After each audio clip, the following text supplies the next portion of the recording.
Oh, hey guys, it's Alan at Boston Fan, and today I wanted to focus in on another recent pickup in the form of a T206 card. It is before you, it is Sweet Cat 350. And so I just wanted to show it off. This is a card that I've been wanting to pick up for a while.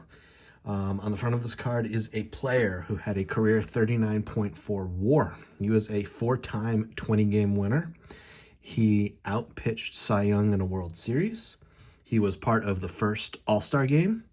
He set at the time the record for strikeouts in a World Series game. He was part of 6 no-hitters and part of 8 or 9 World Series. And so you wonder, who the heck is this player? It is Big Bill Dineen. Now this card pictures him in a St. Louis Browns uniform. And it is an uncorrected error. So they spelled his last name wrong. It is 2 N's and 2 E's. So Big Bill played in the major leagues from 1898 to 1909. He was on the 1903 World Series champion Red Sox.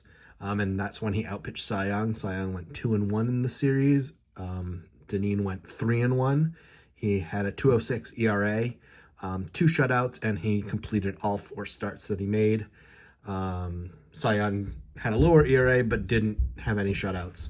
And then finally, Bill Dineen won Game 8 to clinch the series for the then Boston Americans.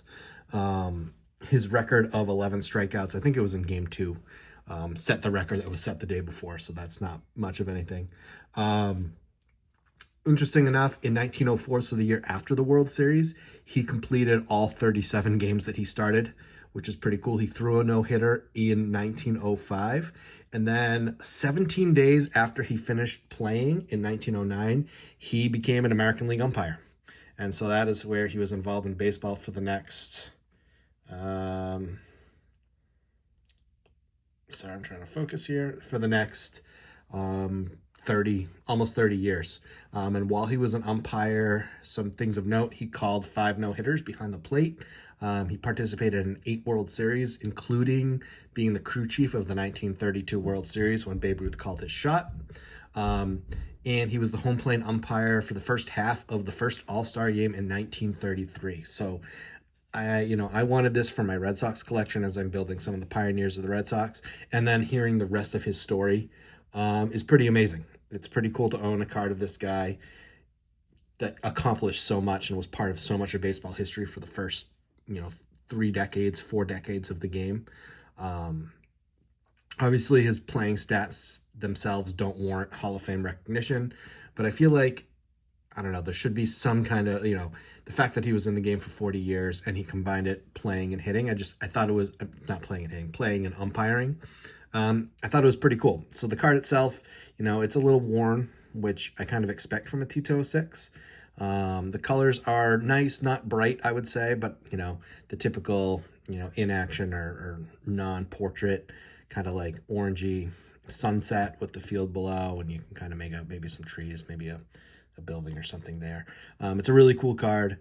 I love having it. I've been looking for the Bill Dineen for a while, since November. I was able to pick this one up for $60. There is obviously some staining on the back. I like to think of it as kind of like patina that you would on a coin.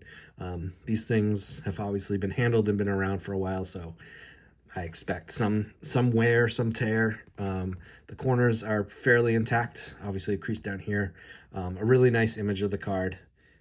Really glad to own a Bill Dineen card. Obviously he doesn't have one in a Red Sox uniform or in a Boston Americans he would have played for at the time. But yeah, he had a decent story in the major leagues. Really cool to own his card. Really a cool piece that you can get for a non-Hall of Fame price of some important early baseball history.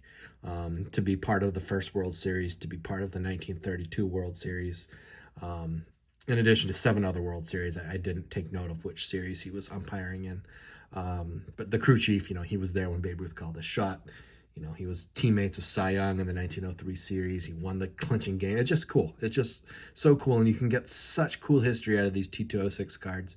And you don't necessarily need to go for the big Hall of Famers. Those cards are awesome, don't get me wrong, but you can find some really awesome history if you do a little bit of research. So I did my research, I found this card. I'm glad to add this to my collection. Really cool, and this will go, someday into my pre-war Red Sox display. So that's all I have for you today. I just wanted to show off that card.